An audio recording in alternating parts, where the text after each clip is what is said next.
আমি একজন যুবক, আমার বয়স 18 বছর। আমি 5 ওয়াক্ত জামাতে সালাত আদায়ের চেষ্টা করি, কোরআন তেলাওয়াত করি, কিন্তু আমি পর্নোগ্রাফি ও হস্তমৈথুনে আসক্ত হয়ে গেছি।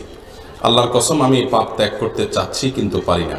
পাপ করার পর আল্লাহর কাছে অনেক কান্নাকাটি করে ক্ষমা চাই, কিন্তু কিছুদিন পর আবারও পাপটি করে ফেলি। আল্লাহ, তুমি আমাকে মাফ করে দিও।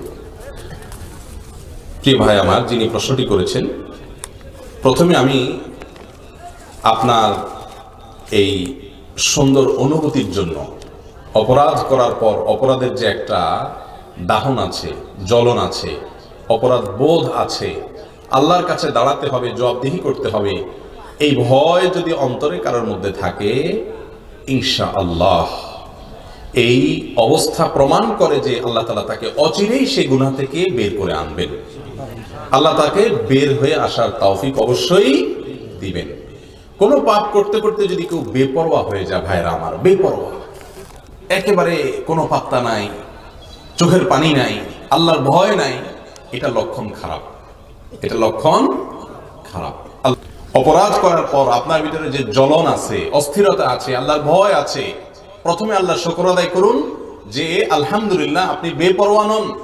আপনাকে আল্লাহ রাব্বুল আলামিন তাইবিনদের কাতারে, যাদের তওবা আল্লাহ কবুল করবেন, তাদের কাতারে শামিল হওয়ার তৌফিক দান করুন, আমরা দোয়া করি।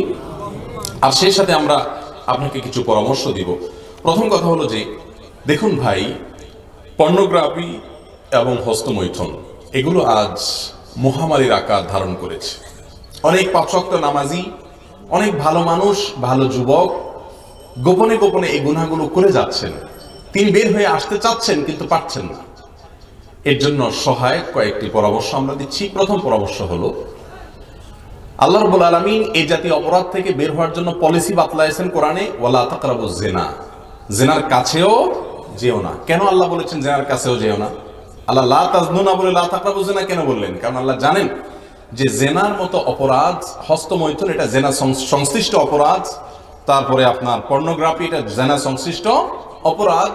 জেনাল আইন আন নাজর, নবী সাল্লাল্লাহু আলাইহি ওয়াসাল্লাম বলেছেন সহিহ মুসলিম হাদিসে, চোখের জেনা হলো চোখ দিয়ে খারাপ জিনিস দেখা।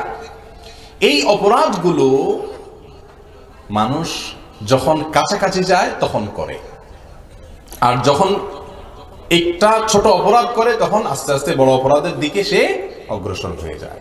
এই জন্য জেনার কাছাকাছি গেলে জেনা না করে খুব কম মানুষ থাকতে পারে। এই জন্য আল্লাহ বলেছেন আগে থেকে জেনার থেকে কি থাকো, দূরে থাকো, লা তাকরাবু, জেনার কাছে যেও না।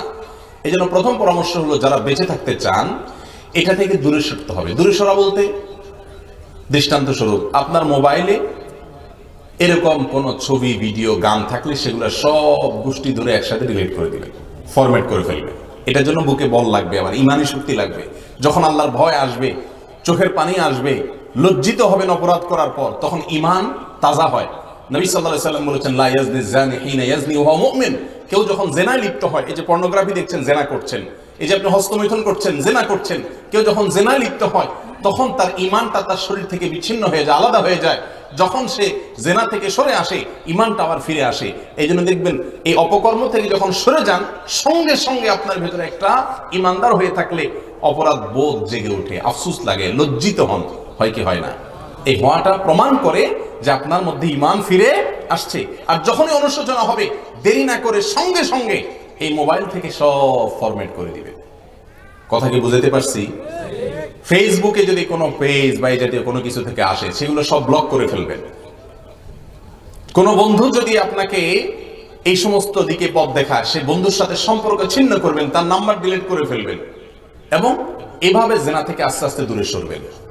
কোনো মেয়ের সঙ্গে আপনার পরিচয় হয়েছে, সেখান থেকে আপনার মনে বাজে চিন্তা আসে, একেবারে আপনার মেমোরি থেকে তাকে ডিলিট করে দেওয়ার আয়োজন করেন। তাহলে ইনশাআল্লাহ আপনি গুনাহ থেকে বাঁচতে পারবেন। দ্বিতীয় কাজ হলো, একাকী থাকবেন না। এই পর্নোগ্রাফির সমস্যা আর হস্তমৈথুনের সমস্যা, উভয় সমস্যা হয় কখন? যখন মানুষ লোকজনের সামনে থাকলে এগুলো হয় না। এই জন্য আপনি ম্যাচে থাকেন বা আপনার বাড়িতে থাকেন, যেখানেই থাকেন, একাকী থাকবেন না। বিশেষ করে যুবকদেরকে বলছি, একাকী থাকবেন না, মানুষের মধ্যে থাকবেন। যখন রুম থেকে সবাই চলে যাচ্ছে, আপনি একা হয়ে যাচ্ছেন, আপনি মনে করবেন যে এখানে কোনো বিষাক্ত সাপ থাকলে যেরকম আপনি দৌড়াইতেন, সেরকম করে আপনি অস্থির হয়ে বের হয়ে পড়বেন। একাকী থাকবেন না। আপনি একা থাকলেই শয়তান আপনার মাথায় সে বাজে চিন্তা আনবে, লোকজনের মধ্যে ইনশাআল্লাহ সেটা সুযোগ সে পাবে না। নাম্বার 3, তাকওয়া দিয়ে নিজের অন্তরকে সাজানোর চেষ্টা করবেন, আল্লাহর ভয় অন্তরে জাগ্রত করবেন, কোরআন এবং হাদিসকে চর্চা করবেন, সেগুলোকে নিজের ভিতরে ধারণ করার চেষ্টা করবেন। বিশেষ করে গুনাহের যে শাস্তির কথা আছে সেগুলো বিশেষ করে পড়বেন, শুনবেন।